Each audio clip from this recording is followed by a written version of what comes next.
Works one into right down the line. It may go. Go crazy, folks. Go crazy. There's a drive. Way back. It might be. It could be. Playing a high drive into left. Back goes to Craig. He's at the track. He has it. The world champion for 2011. A little bouncer slowly toward right. He will glove it toward Rizzo. It's in time, and the Chicago Cubs win the World Series.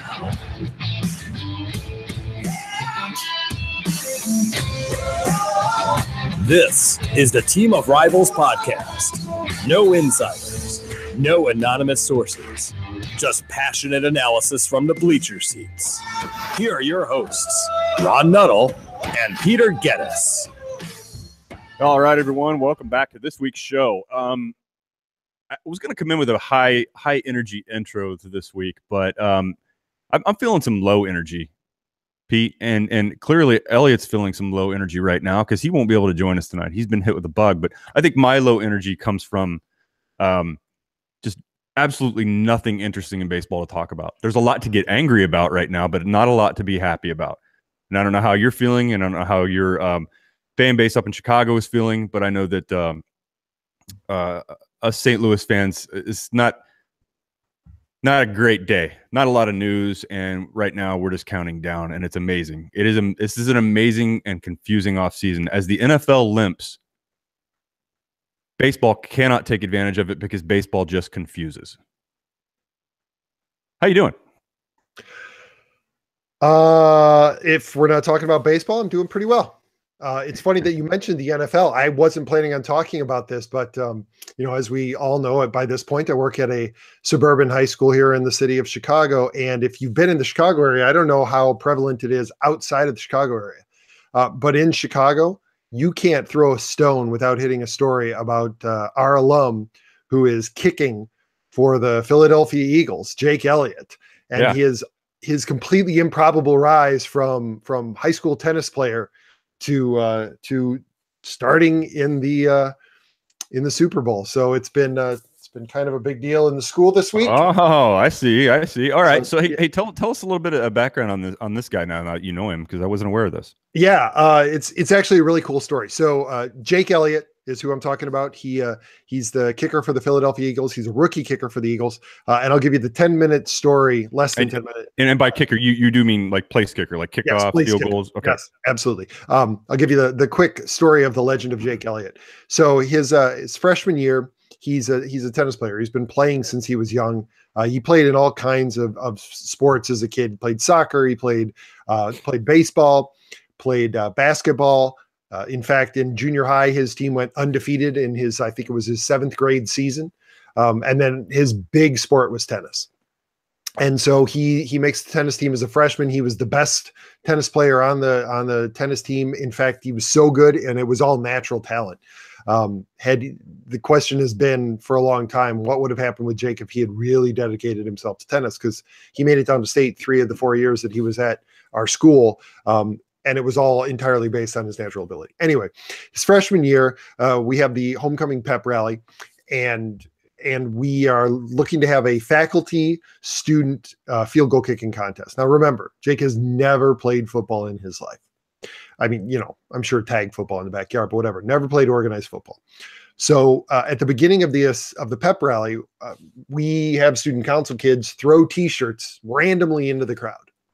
And then as we get to the end of the pep rally, we have the teachers who we had pre-selected come out onto the field. And then we said, all right, if you caught a T-shirt when we threw them up into the crowd before the game or before the pep rally, we want you guys to come down here and go ahead and try a field goal from 30 yards out. And Jake's one of them as a freshman. Totally random that he gets pulled out of the stands.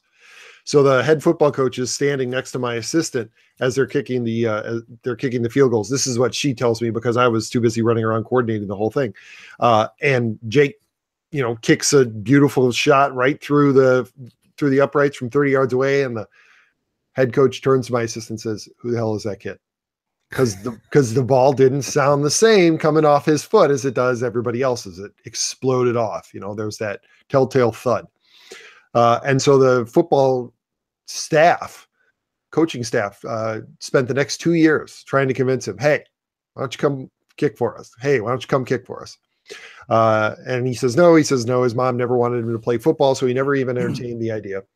So then as he's coming into his junior year, it's spring, or no, it's late summer, and they don't have a kicker on the football team. The kicker that they had the previous 2 years has graduated, and they don't have anybody who can put the ball through the uprights, much less kick a field goal, hit a kickoff.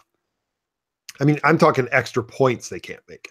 And one of the coaches walks up to practice, and he says to one of the other assistant coaches, hey, Jake's over there on the tennis courts. Why don't you go ahead and give it one more try? So they go over, they convince him to come over. He makes a few kicks during the practice. He's just, he's having fun because he was there practicing tennis, but it's not tennis season, right? Tennis in Illinois is played in this, boys tennis in Illinois is played in the spring. And so this head coach pulls him aside afterwards. He said, Jake, if you want to do this, we got a spot on the team for you. If you want to, come back tomorrow. Jake shows up for practice the next day. Fast forward to week 7 of his junior year. It's homecoming weekend. So it's a nice Saturday afternoon. We're trailing one of our rivals with 4 seconds left. Ball's on the other team's 35-yard line. We're 2-4. In Illinois, you cannot lose 5 games or you're out of the playoffs. So one loss in any. Wait a minute. Is that what happened in my football career? Yes, exactly. Oh, now I get it. One loss in any of the next 3 games, and we're out of the playoffs. Uh-huh. So with 4 seconds left, coach figures, we got nothing to lose. So he sends Jake out there for a 52-yard field goal. And you can find this thing on YouTube. He drills a 52-yard field goal with room to spare as the clock expires to win the homecoming game. The very next week, he's actually playing here in Elmhurst against another one of our conference rivals. They're now 3-4, still can't afford. They're trailing at the buzzer. Coach sends him out with from 47 yards out, drills it as time expires. So in back-to-back weeks, he hits game-winning field goals of 47+ yards. His junior year, he's named the All-American or the underclass All-American in the United States. As a junior, first year he's ever been kicking a football. He gets 2 scholarship offers his senior year. He thought he might have gotten more. He ends up only getting 2 scholarship offers his senior year, one from North Dakota State, the other one from Memphis. Goes to Memphis. While he's there as a freshman, he develops a relationship with the Patriots kicker, Steven Gostkowski, who also is a Memphis alum. Ends up breaking a bunch of Gostkowski's records, including, I think it's most points, most accurate, and most extra points in a row. Gets selected by the Cincinnati Bengals this year in the 5th round of the draft. Gets cut in the final week after a camp competition with the veteran. Gets sent to the Bengals practice squad. Languishes there for 2 weeks, and the Eagles kicker gets injured. The Eagles sign Jake off of the practice squad. And in his second game, in the first game, he misses, I think it was 2 of his 3 field goal attempts. In his second game as a rookie kicker in the NFL, he gets sent out with, I believe it's once again, 4 seconds left on the clock from 61 yards away in Philadelphia against the Giants, their biggest rival.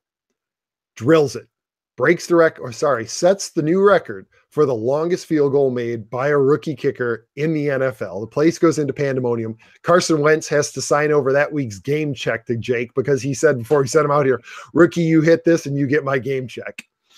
That's an expensive kick, man. It was. Yeah. Goes on, ends up having a tremendous year. Now also holds the record for the longest kick by a rookie in the playoffs in the NFL. And now there's a 50-50 chance that an alumnus from Lyons Township High School is going to be the first person to touch a ball in play in Super Bowl 52. So that's awesome. That's a great story. Cool story, man. That is a very cool story. And I tell you what, to be honest with you, it tears me now because now this might seem surprising to you. You might have thought I was pulling for the Eagles the whole time. Stay NFC, anti-Patriot football, anti-Patriot. But here's where I'm coming from. I was listening to a radio show in St. Louis, Bernie Miklasz. He's on ESPN 101, and I didn't know this about the Patriots owner, but Robert Kraft was one of the owners that opposed the St. Louis Rams moving to Los Angeles and screwing over Kroenke, the Rams owner, screwing over St. Louis. Now, I'm not a Rams fan. I'm a Bears fan.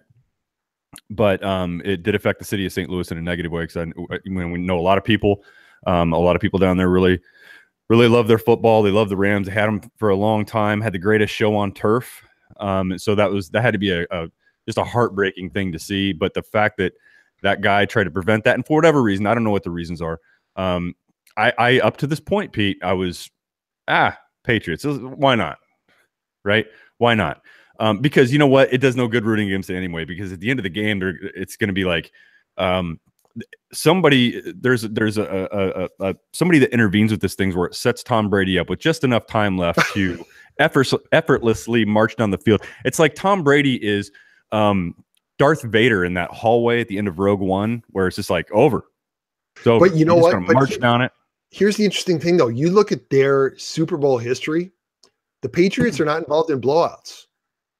So this is going to be right. I don't. Well, hold on. I have to look at all the score. Are you sure? Because I'm trying to remember. Yeah, their biggest blowout. Their biggest blowout in a Super Bowl. Broncos. I'm thinking of the Panthers Broncos. Yeah. I'm on the wrong team. That was a blowout. But the Patriots' closest Super Bowl game was the one when it went into overtime and they won by 6 because they threw a touchdown. That's the closest Super Bowl they've ever been involved in. Somebody has to slam that door on him. If you leave it cracked open, if you don't lock it, he's going to beat you, because it's the Patriots and because his wife's Giselle.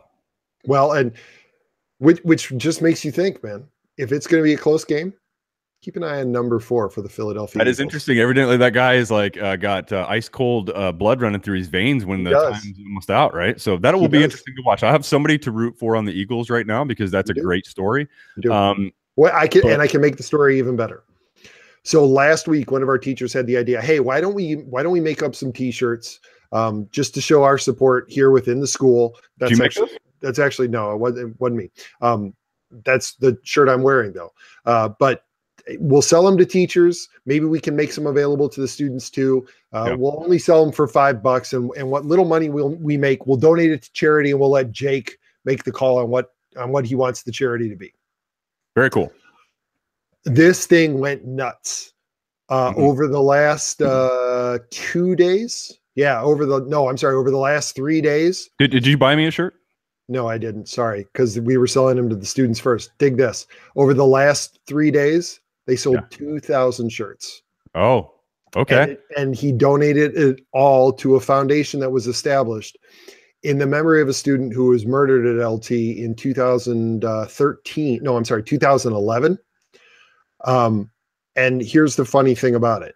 He actually taught her, he tutored her playing tennis when they were both growing up. Oh, no kidding. So when he heard about this and we said we were going to donate the money to charity and it was going to be his call, he immediately said, let's keep it local. Let's give it to the Kelly Joy O'Loughlin Foundation. So, I mean, this kid is genuine. He has not let his sudden fame go to his head. And it's been a huge amount of fun watching from afar.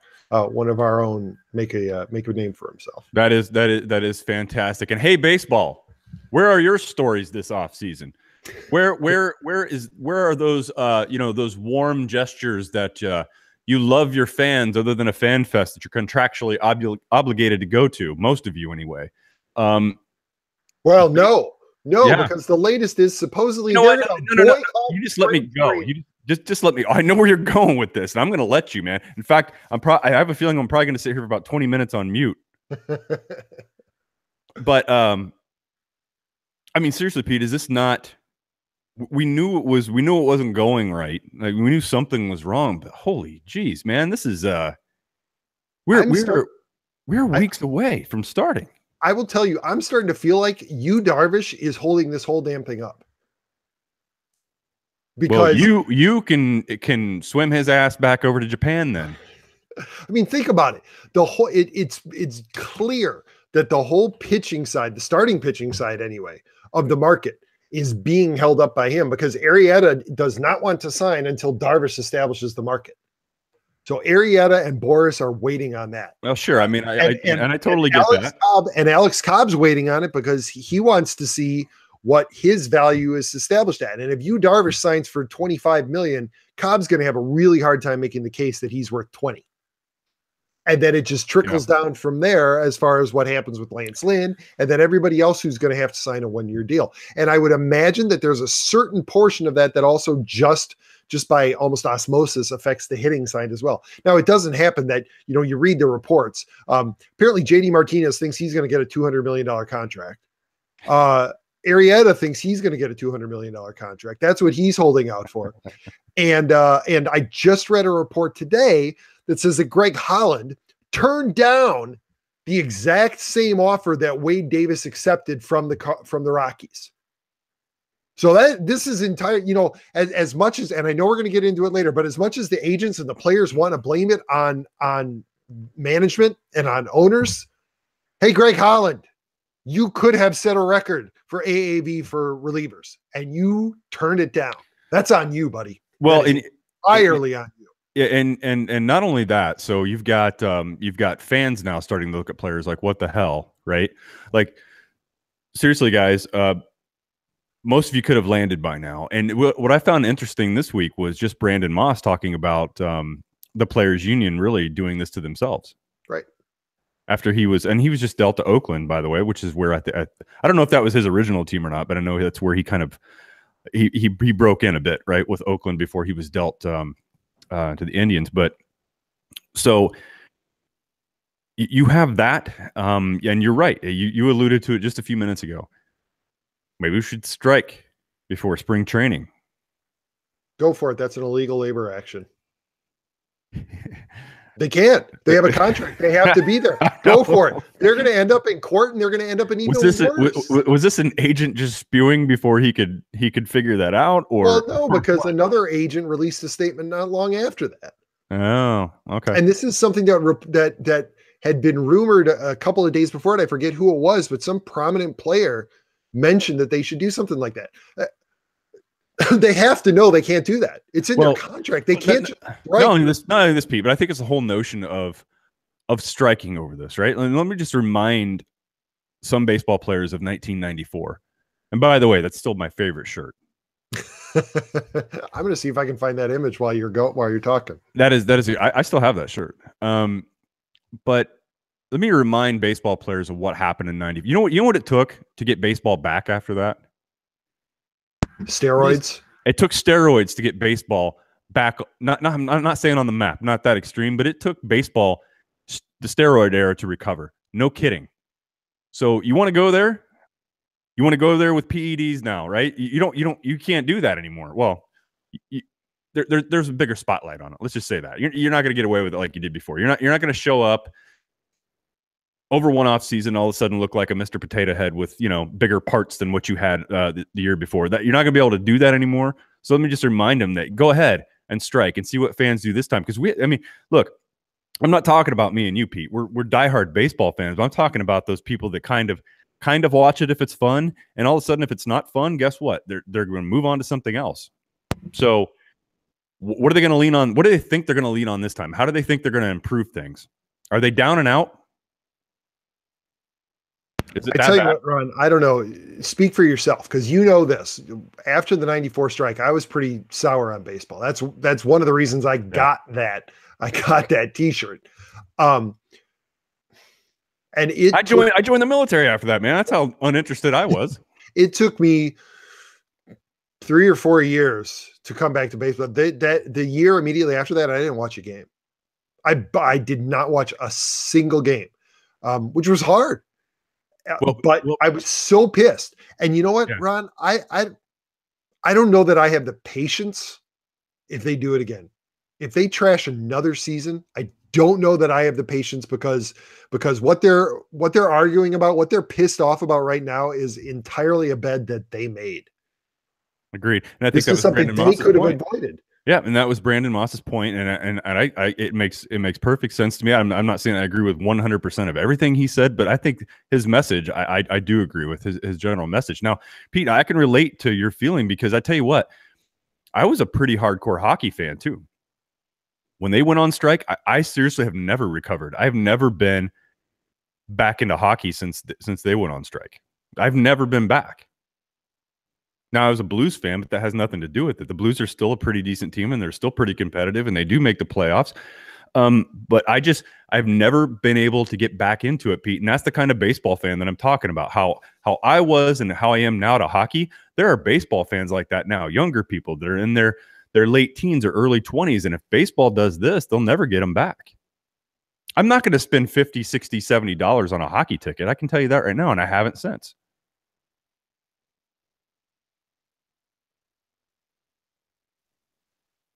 Pause for dramatic effect.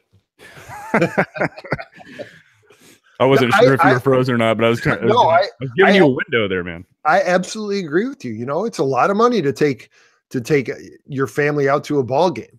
And when they're going to get this petty about, and you know, I understand if you may have concerns about the way that this offseason has played out, but are you going to be complaining next year when Bryce Harper and Manny Machado both get paid over $300 million each in total value on their contracts? And remember, these contracts aren't like football where it's only the first handful of years that are actually guaranteed. These contracts are guaranteed. So Bryce Harper and Manny Machado are going to see that money. Are we going to hear the same complaints from the players union next year when those guys get those contracts? And if anything, the market's going to be even more screwed up next year because you're going to end up having a bunch of guys who probably end up taking 1-year deals this year, and they're going to be back on the market next year. Do they really think that it's going to get any better? And we're not talking about, you know, you and I signing contracts. Have you ever had, I have to say this, have you ever had even a 4-year contract dangled your way, much less 7 or 8? Military contract. Yeah. There you go. For a lot of money. Yes. Which is why you're still enlisted. But these guys are turning up their noses at the kind of money that most of their audience looks at as life-changing. And because it's not enough and it's not long enough. And I think that there's a certain degree of people that you know, the natural animosity is towards the owners. But there's also an understanding that the owners are the ones who really are taking the risk. If their plans don't work out, if fans don't show up for games, that doesn't hurt the players. The players still get paid. The owners are the ones who are putting their asses on the line. And so they should be able to reap some of the rewards of that. But the players don't want that. They want it all. And you're absolutely right. People do go to see the players play, but they wouldn't have a place to see them play if it wasn't for the owners shelling out billions of dollars to buy those teams. Well, and I think you're absolutely right too. The owners do assume all the risk. Now, I don't know how many teams have one sole owner. I know that even Bill DeWitt is not the sole owner of the Cardinals. You know, he's the he's the acting member, or the representative. He's the majority owner, but he's not the sole owner. And I think there are a lot of teams that are actually like that. So it's not you look at 30 guys and you look at them because they're the face of it, but in not every case it's one guy. I mean, he still has to report into others, right? You know, and I know it's not universal, it's not that way over all of baseball, but for several of them it is. So and for some of these, and you're right, in some of these conglomerate ownerships, you know, a guy may have a stake in baseball. That's why I'm drinking White Zombie tonight. You know, you think about it, a guy has a $50 million stake in a baseball team, right? It may be his dream to be an owner, and he scratched together that 50 million. And yes, you and I are probably never going to see $50 million in our life ever in any form. But for him, we start getting some listeners. We got, hey, by the way, anybody watching this right now, and I see you. If you got a question or anything or a comment, even if it's a smart ass comment, we'll take them tonight because we don't have a plan. You know what? Because it's tonight. I don't have a stringent list of topics up in front of us that we must address and we must give you our opinion. So if you got something to shoot at us, even if you want to throw some venom our way, please do. Pete's always welcome. He's always welcoming to your comments. Cardinals Rant at Cardinals Rant. Yeah, my buddy at Cardinals Rant. Yeah, so I mean, you know, you look at it and it's just it's hard to feel bad for them right now. It really is, especially when you hear about guys like Greg Holland turning down turning down a lucrative offer. When you hear about JD Martinez thinking that he's going to get $200 million, I think he's the only willing to sit out. Yeah, I think he's the only person in Major League Baseball who thinks that he's a good defender. Hey, anybody who didn't want the Red Sox to sign JD Martinez, do you think they feel threatened by him wanting to sit out till mid-year? How do you think the Yankees feel about that, or the Orioles or the Rays or anybody? You think, oh no, JD, please don't sit out for a half a year because you're holding out. Yep. Go ahead. Idle threat, Pete, or do you think he means it? JD Martinez? Oh, I think it's an idle threat. Yeah, I have a feeling too. Hey, so this agent, I'm sorry, do you know the name? You had texted us the article earlier, or the statement anyway. It wasn't really an article. It was kind of like somebody captured one of your rants on in type. Yeah, almost. Yeah, he's one of the premier agents at CAA. His name is Brody Van Wagenen. And he says that he talks about how salaries grew from 2007 to 2012, and then up through this year, and now that they're actually looking like they may decline. And he's the one who says a boycott of spring training may be a starting point if behavior doesn't change. Well, you're not much of an agent if you don't know that you can't boycott spring training. You have a contract. You got to be there. Sorry, buddy. But then he talks about, he talks about, and this is the thing. And I even quote tweeted him this afternoon. He talks about how the market works and all of this stuff. And I'm like, apparently the market is only supposed to increase in favor of the players. Every other market you look at, there are corrections all the time. The Dow lost over 650 points today. That's called a market correction. The Dow does not always go up over time. Yes. But in spurts, there are market corrections. And it looks like right now, this is a little bit of a market correction because the smart front offices are saying, you know what? We're not going to give these guys who are in their early 30s 8-year contracts because we know that when they're 39 years old, they're not going to be worth $25 million.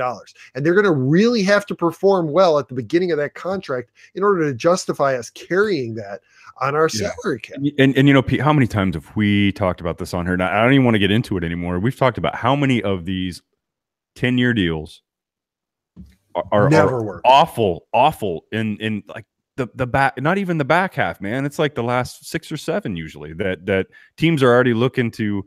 Well, I mean, take Stanton for instance, right? There's another one. But I mean, look at Albert. You think the Angels would do that over again if they could jump in the time machine? Hell no.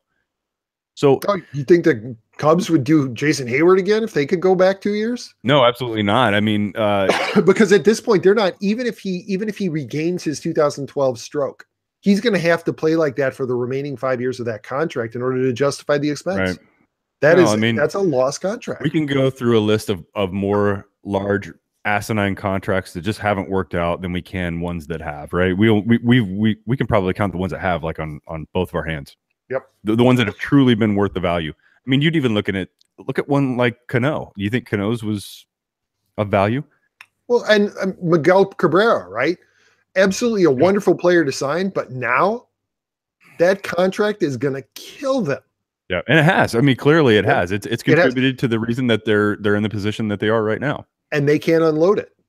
And that's the worst part about it. Not only is he not earning the value of that contract, they can't get rid of it. And so that drags down their payroll. They have no flexibility because of it. Right. And so you look at these situations that these teams are in years later.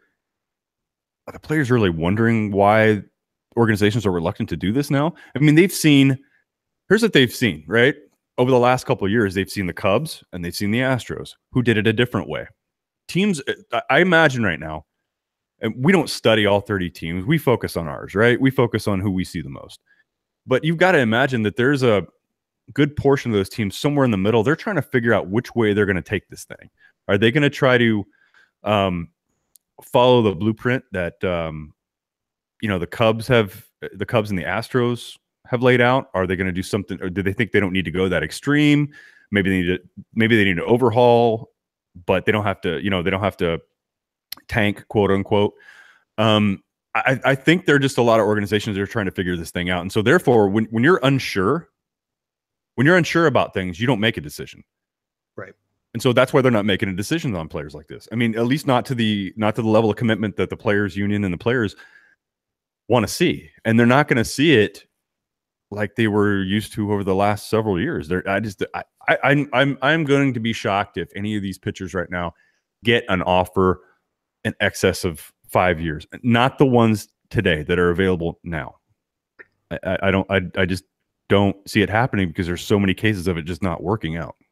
I agree. And you mentioned tanking, and it's funny. And I think that, well, that might be a media industry term. That's just what they've, that's what everybody's labeled it. Whether I know. And the one that they point out most is the Cubs. And then obviously second is the Astros. But having been close to it and it's in chronological order. Right. And having been able to follow it, yeah, it's hard to say that the Cubs tanked because every year they sign guys to 1-year deals. And I guarantee you that if the team had overperformed, they would not have pulled those kind of deadline trades that they did. If they were on the verge of qualifying, they wouldn't have traded Samardzija and Hamill in order to get Addison Russell. But the team was clearly going nowhere. And so get rid of them. Get the assets you can. Another term, and I think one that's probably more comfortable for you, is really it was a gut job. It was a renovation. I mean, right. And they had a very cold. The owner bought a used home, and it needed a lot of updates. Right, and during the course of that, they had a very cold-eyed assessment of what they had on hand. Mm-hmm. Right, they didn't go into it with these rose-colored assumptions that we're only 8 games back at the All-Star break, so we can make a comeback. No, they assessed it coolly and rationally and said, we're going nowhere. So we're going to unload the assets that we have that are overperforming, and we're going to develop them into something better, because what good does it do us, especially now that we're in the season? And you can't say that the Cubs weren't at least trying, because they were signing these free agents on 1-year deals in the offseason. Mm-hmm. Once you're in the season, you realize that you're going to finish 5th. Well, what's the difference between finishing 4th and 5th other than draft position? Well, you're not going to qualify for the playoffs. The fans understand what you're doing. You're trying to build a better team in the long run. Yeah. So fine. Don't go all in to finish 4th. Sell off the assets you have and develop better for the future. And I don't think any Cubs fan would argue with the results. No, I mean, well, obviously not, right? And neither will Astros fans. And I think to both organizations' credit, I think they're pretty transparent about what they were doing, right? They didn't and you're right about another thing, Pete. If you go all in to finish 3rd or 4th, you're back to doing the same. You're back to solving the same issues the next year and the year and the next year and the next year and the next year. And it just never goes away. So I just think a lot of teams are in a strange position right now. Now I'm going to pull a Colin Cowherd. What we were just talking about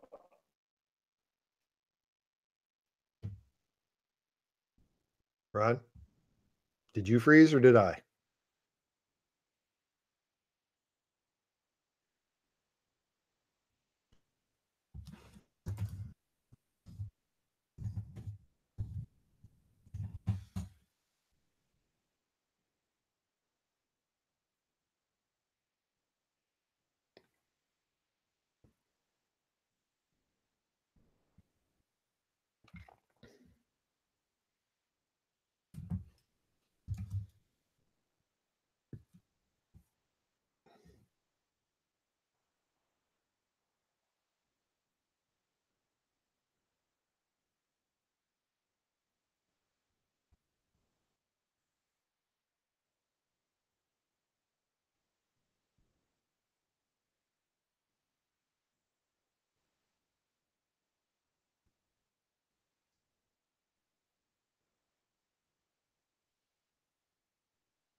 You there?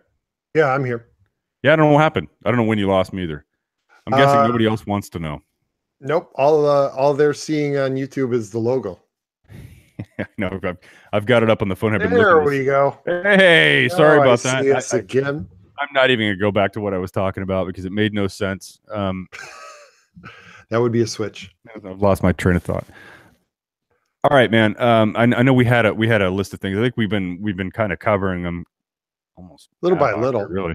But let's pivot to one thing here. Yu Darvish, Who I think may be holding up the entire market. Yeah. I want to hear your theory on this. How do you think that he's responsible for?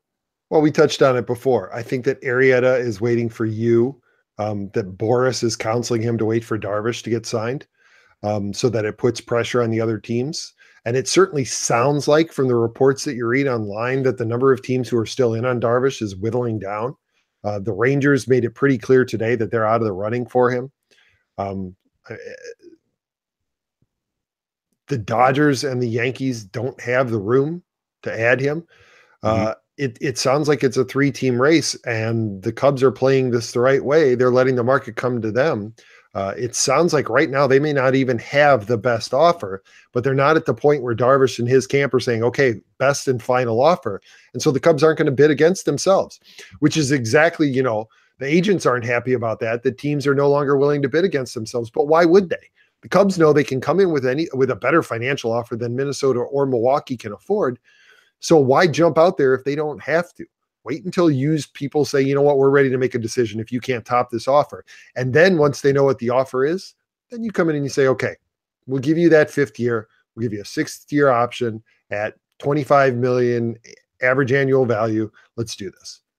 And Milwaukee and Minnesota aren't going to be able to do that. But why throw that out there now? Because then that just gives the other 2 teams time to try and, put their resources together in order to do that. They're absolutely playing it right. But so I think that Darvish not signing is delaying Arrieta's signing because Boris and Arrieta want Darvish to set what the market is. And then they're going to make the argument that because Arrieta has been more effective in the playoffs, that he deserves more and longer than Darvish does. And then that's going to set the market for Alex Cobb because Cobb's waiting to see whether or not they're going to get $30 million contracts so he can make an argument that he deserves a $20 million contract, which clearly nobody in baseball thinks he deserves. And then the rest of the pitching market all falls into line right behind that as the number of teams who are looking for pitchers gets more desperate because there are fewer good pitchers available on the market. So yeah, I think that Darvish is the domino when it comes to the pitching market. Okay. Yeah, really hard theory to argue. And what I'd be curious is to, as we work our way each day, as we inch our way towards pitchers and catchers reporting at the start of real spring training, is somebody going to step out of line and just go ahead and jump on an offer, even if it's a 1-year Pello contract, just to get their nerves settled. They know where they're going to be. They know who they're going to throw for, and then they can come back at this thing next year. I wouldn't be surprised if something like that happens over the next 9 or 10 days. Yeah, I know, but we've been saying that for the last 2 months. We've been saying a lot of things for the last 2 months that, man, it's getting ready to shake loose. Woo, it's getting warmer. Not really. Hey, so speaking of pitching, so interesting, surprising news. Let's just say that out of St. Louis. So a lawsuit has been filed. Carlos Martinez is a party involved in that. I'm not an attorney. I've only read one article on this story. All I can say about this is that it's a lot. It's what, 3.5 years after the fact. I'm not sure why. Maybe there's a reason for that, and I just don't understand it. All I can say is this: is that I'm not going to say anything about it because I don't know enough. It seems fishy, but is it surprising that young single men were at a strip club on a given night? Is it interesting that Martinez's 3 starts after this alleged incident? He had 3 starts, terrible ERA, didn't pitch well, and was sent back down to the minors. We just don't know. And the problem is when you read things like this, you know just enough to be dangerous and say something stupid, and I'm just not going to do that. This could very well be just somebody, you or I, Pete, we talked about this earlier before we ever hit the record button. You or I can make an allegation on anybody, and it hits the paper. well, maybe not you or me, but right. I mean, but seriously, you can. Everybody has the ability to do that. Yep. I'm not saying this person was guilty of, doing something malicious or trying to, get money out of, high paid ball players. But if any of this is true, Martinez is a dumbass. If any of it's true. Right now, the fan in me doesn't want to believe it. I'll defend him. But realistically, you have to hear how all this stuff plays out. I mean, that's really how I'm settling on it right now. It's surprising, disappointing if any of it's accurate, but I'll reserve judgment until we know the facts. Which the problem nowadays are people jump on a headline and get emotionally fired up over a headline, and I'm not going to do that. Let's just hear the facts.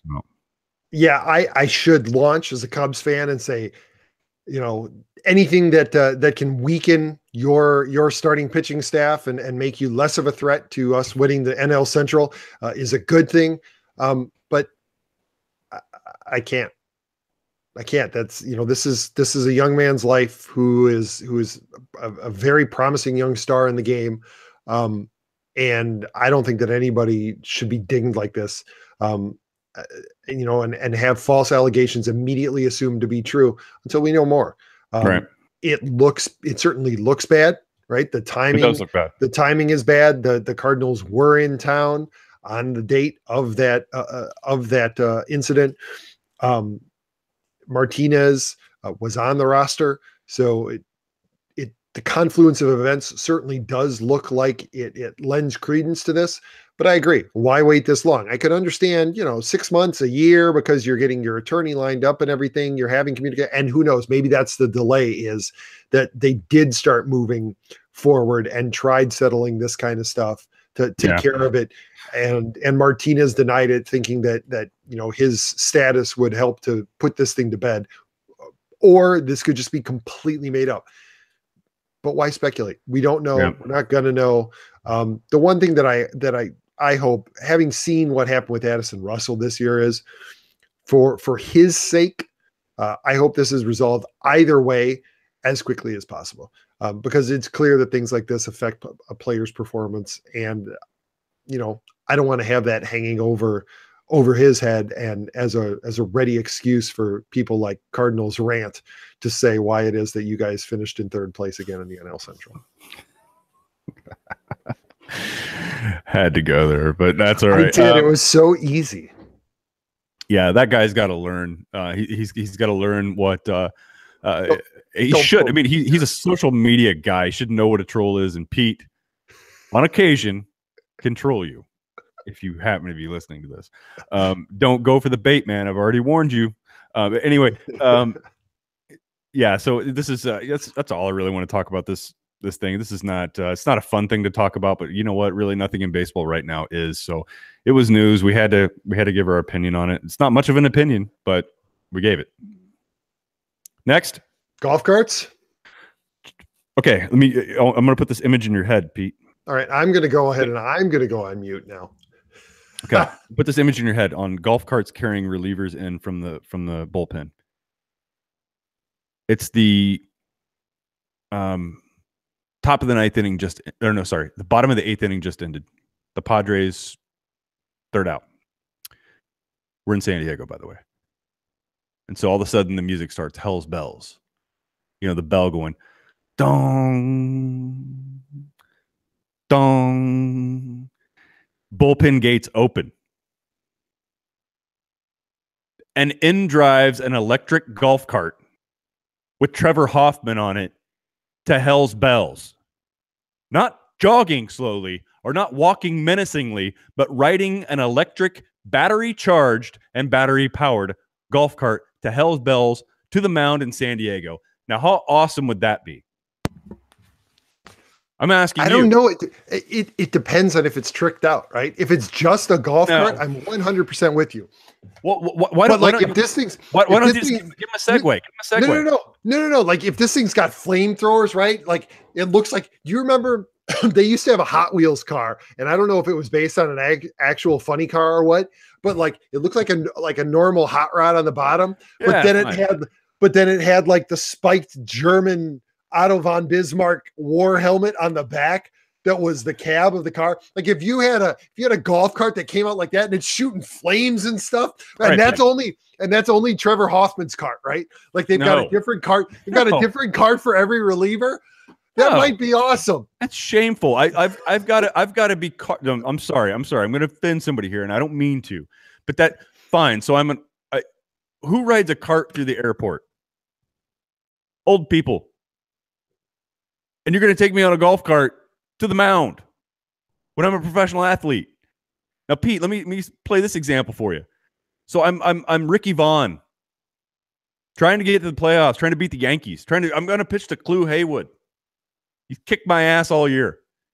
And I'm going to, instead of walking, strolling, strutting to the mound to Wild Thing, I'm on a golf cart and I have to hand my jacket over to the driver as I step off of it in the passenger seat, not even driving, by the way. And if they're going to do a golf cart, let the players drive it. That'd be awesome. And then the starting pitcher has to drive it off.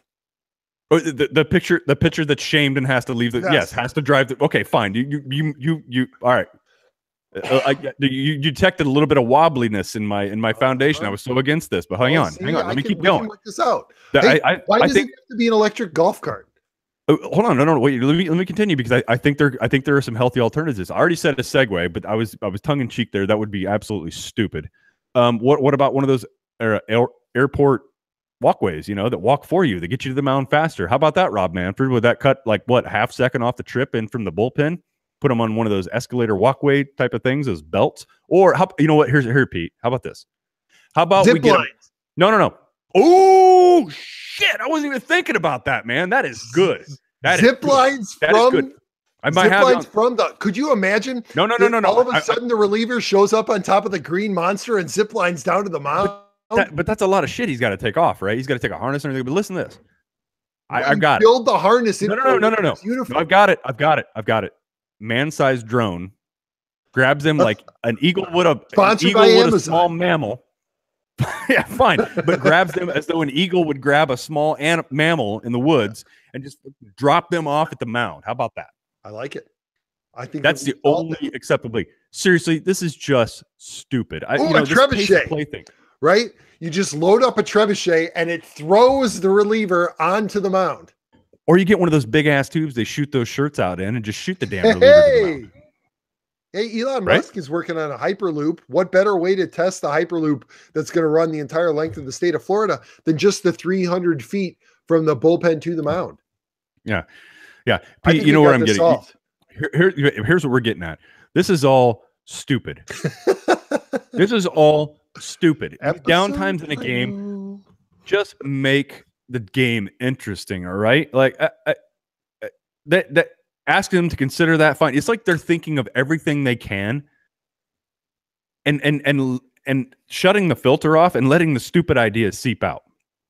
That's just dumb. Let's just not do that. It's funny that you mentioned making the game interesting. And this is one of the, I haven't gotten into it with them on Twitter, but this is one of the things that the guys from Bleacher Nation have been ticking me off a little bit. Right? They are hung up on Manfred's hang up on length of game, right? And they're saying it's all about pace of play. The game needs to be more interesting. The game needs to be more interesting. As long as interesting things are happening, I don't care if a game is 4 hours long, as long as something is happening. Well, you know what? Personally, I wouldn't mind sitting there for a 2-hour game if I'm watching Greg Maddux throw a no-hit gem. But if Greg Maddux is throwing a no-hit gem, nothing is happening. But that's really good baseball. I'm fine with that. No, hey, if pitchers are pitching too good, they have to start every batter off with a 3-0 count. You can't.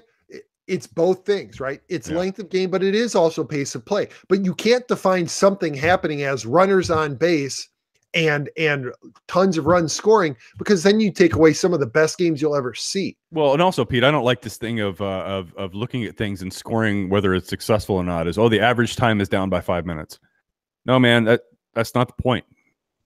No, not at all. How entertaining was that game? And if there was an excessive amount of time reviewing a play that should have taken 30 seconds to look at a piece of film, or somebody sitting in New York to tell him, no, that guy was out when you called him safe. When those types of things take 2 or 3 minutes, that's a lot of bullpen car rides in from the bullpen to make that time up. So if you want to look at stuff like that, that's fine. But I mean, just let's stay away from this silly crap. If we're gonna look at, and I have no problem with getting the calls right, but if you're gonna complain about how long games are and how much dead time there is, let's look at the average length of games before and after the advent of instant replay. And I bet there's a lot of that has something to do with it. Has a lot more to do with it than the 4-pitch intentional walk. Oh, you think about it, Pete, right? I mean, even if it's a, I don't know how many manager arguments it's quelled, right? The replay. Because think about it, right? I mean, if the manager's that fired up, he's going to come out and raise a fit anyway and get run, and that's going to delay the game even more. But when a manager comes out and throws a tantrum, what are some of the most memorable? What are some of the most memorable times in baseball? It's not when a manager is out there losing his mind, because as a crowd of Romans in the theater, like we want to see somebody losing their mind on the field. George Brett. Yes, you take that away. Oh no, you can't take that away. You cannot take Lou Piniella picking up a base or tossing it. You cannot take those moments away from Earl Weaver where he's losing his shit. Or Sparky Anderson, any of them. You take, those are some of the greatest memories of the game. So, yeah, right. Here you go. No better example. Ready? Would you have not loved to have watched live the Cubs-Astros game on May 6th, 1998, when Kerry Wood struck out 20 Astros and missed a no-hitter by 1 hit? Would you have liked to have been there? Me, no. All right. Take away the fact that it's a Cub. Oh, okay. Would you have liked to have been in the stands for a 20 strikeout 1-hitter? It would have been cool to watch. You know how long that game took? How long? 2 hours, 19 minutes. Okay. Don't tell me that game duration has nothing that it has nothing to do with it. That's a perfect example. That's exactly what I'm talking about, right? Mm-hmm. That game took 2 hours and 19 minutes. And every time that the Astros came up, there was nothing happening. And with 20 strikeouts, there was literally nothing happening. It was a big game of catch. Right. Nobody got on base. Nobody scored. It sucks, right? That's right. It was a big game of catch between Kerry Wood and Sandy Martinez. And you know what? There was nothing happening. But what if the opposing outs? There were 7 outs. Sorry. 8 plays. There were 8 plays where the ball was actually put into play by the Astros. Yeah. Well, okay. So I've told you this before, right? I took my wife to a game, and I think it was 2010 or 11. I don't remember, but it was against the Mets and the Cardinals, and there was no score. I mean, literally no score through like 10 plus innings. I think we left after, I want to say like inning 10, 12 or 13. We went to dinner.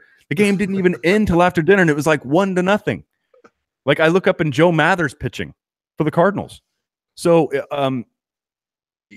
but you want to say like a scoreless game of pitchers duel. It was that way for 9 or 10 innings. And then, people still couldn't score evidently that day. But yeah, we've seen all kinds of extreme examples of this. But I mean, thinking of ways to shorten the game, I don't have a problem with it, but there are just some things that are just silly. And I'm sorry, this bullpen cart's a silly thing. No more of that. No more of that. And and I know you feel strongly about the intentional walk and everything, and I don't. That's you and I disagree on that one, because I think intentional walk for me is a boring thing to sit there and watch. It's even worse of the intentional walk. The old intentional walk anyway was hearing the announcers. If you were just listening to audio, you're like, oh God, fine, just go down to first base. I don't care. So you and I differ on that one. I get your point. Mine is that okay. How many times does an overthrow actually happen? Not very often. Just go. Now, the whole premise of it was stupid. To shorten a game that way, yeah, it was dumb. For me personally, I could care less. I could care less about them.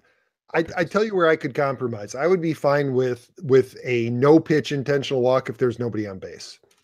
But if there's somebody on base, taking that element of chance out of it, I think it changes the game. It fundamentally changes the game. That would be like saying that a dropped third strike. How often does an intentional walk happen with nobody on base? Okay, but Barry Bonds is up. But yeah, those days might be over. Okay, but how often does a dropped third strike result in something actually happening? So why force the catcher to throw the ball to first? That's different. I mean, okay. No, it's not. No, it's the exact same thing. No, it's not. It's in the rules. What, a drop third strike? Yeah, drop third strike. Oh, you mean with the guy on first base? He's out, right? No. I'm talking about drop third strike. First base is open. You got to throw to first base to retire the batter. right? Yeah. What about it? Well, Sorry, so I why might not have missed what you were eliminate saying it? earlier. Why not eliminate it? Why does the catcher have to throw it? How often does the catcher not make a good throw to first base? So why? I mean, that's just a waste of time. Well, that's like saying, well, it would have been the third out in the outfield, but the guy didn't take the ball out of his glove with his own hand. Well, he forgot to do it, so the guy can just keep running around the bases, which has happened before on an injury, but it's happened. Like, why not get rid of that silly little rule? But I'd say that's something that's actually it's in play. The catcher's supposed to catch the ball, so Right, and the catcher's supposed I just see it as to a little catch. different. I just see it as a little different. And yeah, but if an intentional walk where the ball is thrown towards home plate, the ball is in play, and the catcher's supposed to catch the ball. And if he can't, the runners can advance, and the batter can take a swing at it. The batter doesn't have to stand and take it. I don't disagree with your point. So you've taken something that's in the rules and you've taken it out arbitrarily. So why not take out arbitrarily the dropped third strike? Because how often does that actually come into play? Because that was the argument that a lot of people made. The drop third strike comes in to play a hell of a lot more than a missed intentional walk fourth how many times is the catcher unable to make the throw to first? Not very often. The catchers are good. They're supposed to, but I do see those two plays as different. And as being a former player, even in college, I do see those as two different things. Now, what we both agree on, forcing this to quote unquote shorten the game is silly. But for me personally, just as a fan, okay, fine. The intentional 4-pitch walk is out. I don't care. Me personally, I didn't want to see it anyway. I think it was of little consequence to me, and I'd rather just see the guy. Maybe the rule should have been like that from the beginning, and I think maybe that's where your beef is. Like, okay, well, if you were gonna intentional walk, just wave him down the first. Maybe it should have been that way the whole time, and then you probably wouldn't have had an issue with it. No, you're right, because it never would have been a thing. But you've seen enough plays to where you've taken something out of the game. But I would venture to guess, and neither one of us have it in front of us, but I would guess that a drop third strike or a third strike that went completely past the catcher, he couldn't even get it because he called a fastball and Carlos Martinez threw a hook and it went completely past Yachty and he had no chance. I mean, that's why that one. That's where I would have a problem with that one. It was part of the reason why the Cubs were able to score all those runs against Max Scherzer in the NLDS was because of a drop third strike. You know, right. So that having been said, I actually read a really interesting, and it was just thrown off in passing, and I can't believe that it was. But I read an interesting proposal. What if you basically added what quarterbacks have in the NFL and allowed catchers, pitchers, and I don't know, the pitching coach or the manager or whatever to have wireless communications devices so that you don't have to have all the mound visits, so that you can change signals right there in the game. Or not even change signals, but you can call pitches without having to go through the elaborate signs. You can just tell them what to throw. This is probably just the old timer in me, I guess, that likes the hand signals. But it seems to me that everybody is saying that a big part of the reason why games are slowing down, why there are so many mound visits, why there's so much time in between pitches is because pitchers and catchers are constantly changing signs. And you know what? And I would think I can. I like it, but if you're looking for ways to shorten the game, I mean, clearly a big part of it is related to keeping what you're going to be throwing secret. So if that's the case, then let's bring technology into it. We're fighting to keep technology out of it from the science. Well, they do in the NFL, right? I mean, right? They do in the minute NFL, ago, didn't it? And it is certainly it certainly seems to have helped the game there. Yeah, and I mean, then there are hand signals that were from the sidelines. Like when I played in high school, that's what happened. Then there were no radios to the helmets. Right. Yeah. So I mean, would I be opposed to that? No. I think that's worth sitting down and beating up. Is that a good idea or not? Right.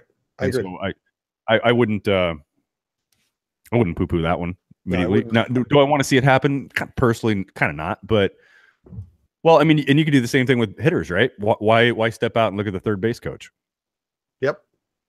Well, why did hitters need to step out anyway? I mean, I'd love, it's in the rule book. I don't know. Ask David Ortiz. It'd be great if they enforce it. It's in the rule book. If you don't, if you don't take a swing at a ball, you're not supposed to leave the box.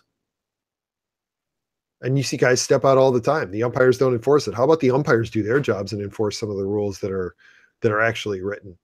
How about you enforce the actual? They wear white zone? wristbands, Pete. How about you enforce the strike zone as written in the rule book and stop making up your own goddamn strike zone? Angel Hernandez. I'm wondering how. I would love to get an umpire, even a former umpire, on here that would just tell us what kind of feedback they got game to game to game. Was anybody even able to talk to anybody about how terrible your strike zone is? Right. Did they get a report at the end of the night? Like, yeah, this is what you called and this is where it was. I'm sure they do. Does it affect them at all? When you're clearly out there, no. Yeah, I mean, some of them it doesn't, right? I mean, we know that. I don't know. That's got to be a rough job because you hear nothing but bitching your entire life, bitching and whining, right. Which I don't do well with. I would be I would be the worst umpire ever. No, I can deal with that. I'm responsible for them. But I tell you what, hearing people whine and bitch about where I called a certain pitch over a year, I don't know. Maybe that armor thickens, man, and you just don't care anymore. I was talking with one of my colleagues the other day, and he was telling a story about how he was umpiring a game when I think he said he was 14 years old, and he threw a parent out because they were complaining about balls and strikes. So how would you like to be at your son's baseball game and some 14-year-old umpire throws you out? Well, here's my okay. So I've been a commissioner of a little league out here, right? I was for 2 years. The All Cubs League, right? Every team had to be. There was no coach that requested the Cubs in the fall league, and there were no Cardinal teams either, because I didn't coach in the fall.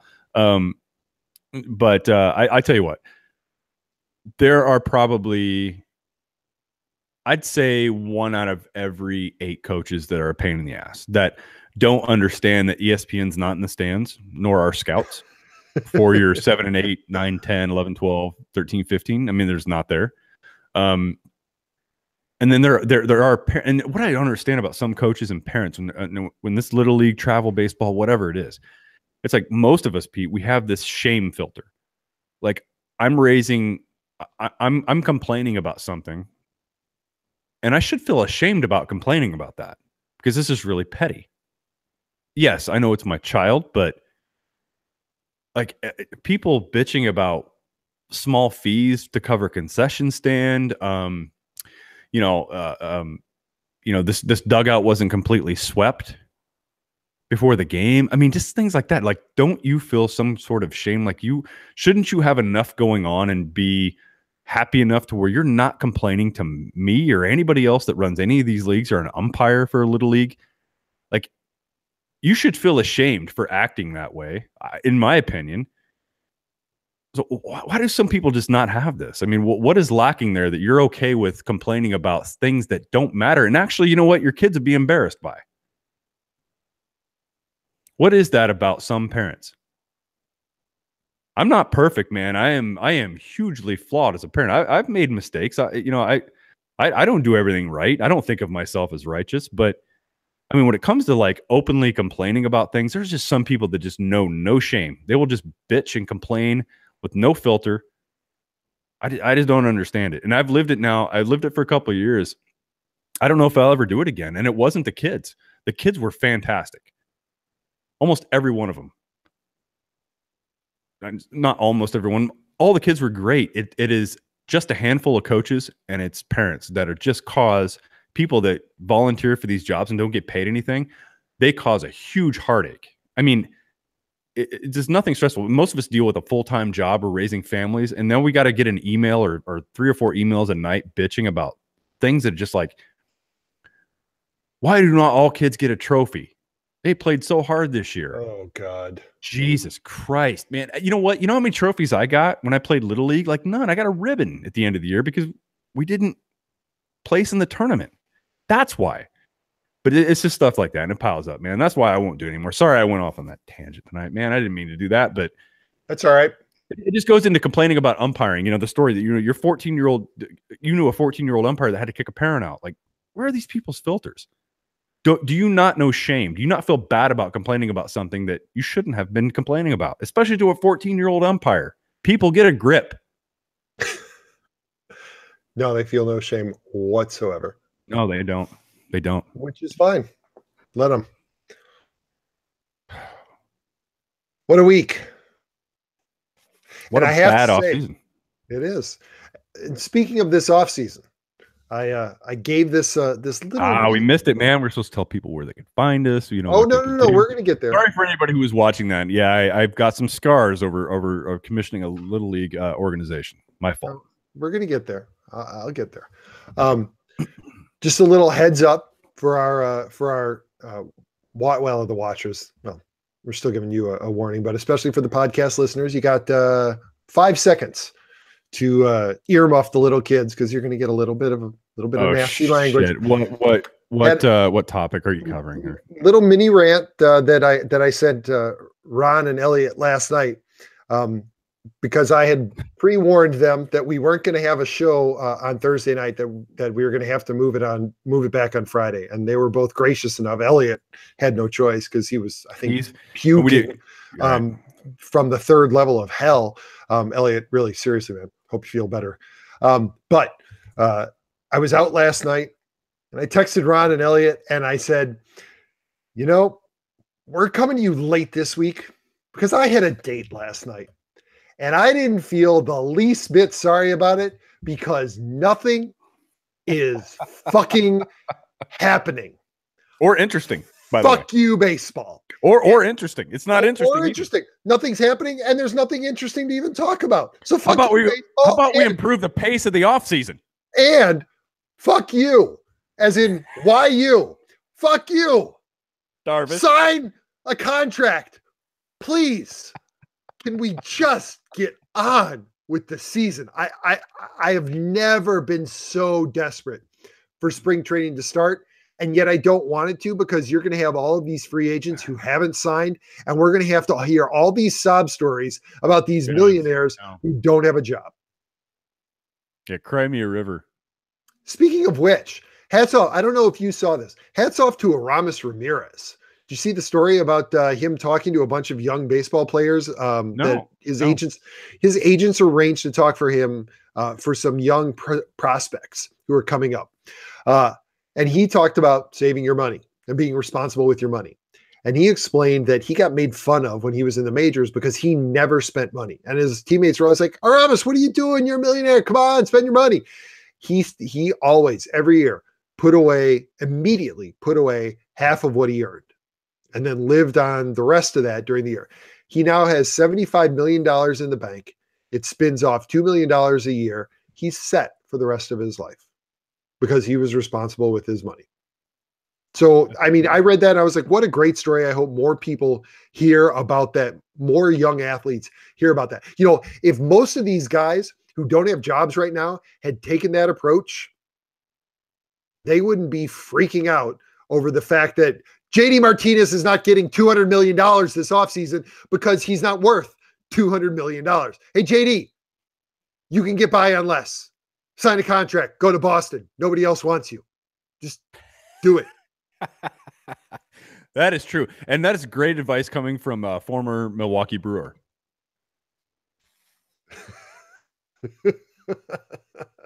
And Pittsburgh Pirate. Right. Teammates with Randall Simon. Yes, twice teammates. I don't remember the other one, though. So I think with that, we're probably ready to just call it a night. Thank you all for bearing with us as we wandered around vainly in search of a topic. We apologize on the behalf of baseball. No, we don't. We apologize on behalf of baseball fans. Baseball, seriously. No, we don't apologize on their behalf. We apologize to you, baseball fans, for baseball. No, I'm not taking responsibility for baseball. I will. I'll shoulder it for the Team Rivals podcast. I apologize on behalf of Major League Baseball for just supplying you with an off season of just suckfest. Nothing. I heard that's what, that's interesting. I heard that's what the Cardinals are going to call next year's off season get together. Suckfest 2019. All right. And with that, teamrivalspodcast.com. You can contact us on email at the show at teamrivalspodcast.com. Follow us online on the social medias on Twitter at Team of Rivals Pod, on Instagram at Team of Rivals Podcast. You can find us on Facebook at Team of Rivals Podcast. And if you want to interact with Elliot and you want to tell him how disappointed you are that he missed out on this week's show because he was throwing up TOR_Elliott. Obviously, you're watching us on YouTube or you're listening to us on iTunes, SoundCloud, Stitcher, Google Play, TuneIn, or Spotify. So subscribe, like, rate, review, follow, give us thumbs up, and hopefully you can help drive us up the charts so that more people get their eyes on it as we get closer and closer to finally, eventually, Pitchers and Catchers Report in less than 2 weeks, Ron. That's right. Hey, and by the way, so one of my final tweets, I think, this year, because I'm not a Twitter guy and I don't get on it as much as did you see CJ Nitkowski liked one of my tweets today? Did you notice that? Right? Yeah, MLB Network guy. I was, of course, the same story I shared with you about imagining Trevor Hoffman arriving on a golf cart on the mound to Hell's Bells. He said, "Yeah, that would be pretty lame," and I agree. Right? I mean, that's the first reliever because he had such a cool song coming in from the bullpen, and that's the first thing that jumped in my head when I saw his original tweet about this story. And so yeah, thank you, CJ. I know you're listening right now. Thank you for that. Thank you for that like and the response, by the way. So that was great. All right, everybody. Another week. We've done our best to fill it in with some chatter here. I hope you've enjoyed it. We'll be back on next week, and we say this every week, Pete. We're a broken record, boy. We really hope we have some breaking news and some hot topics, and of course, if anything happens between now and then, we will do our best to jump on and provide you with. I love how I'm getting ready to hit the exit button, and I see a drop-down message of the episode title and description already. Pete is on the ball. Everyone, we'll talk to you next week. We love you all. Bye.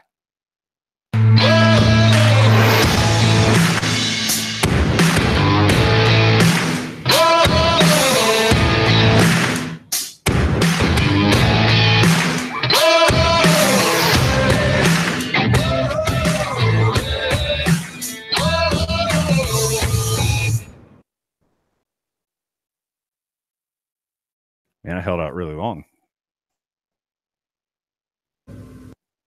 Still live.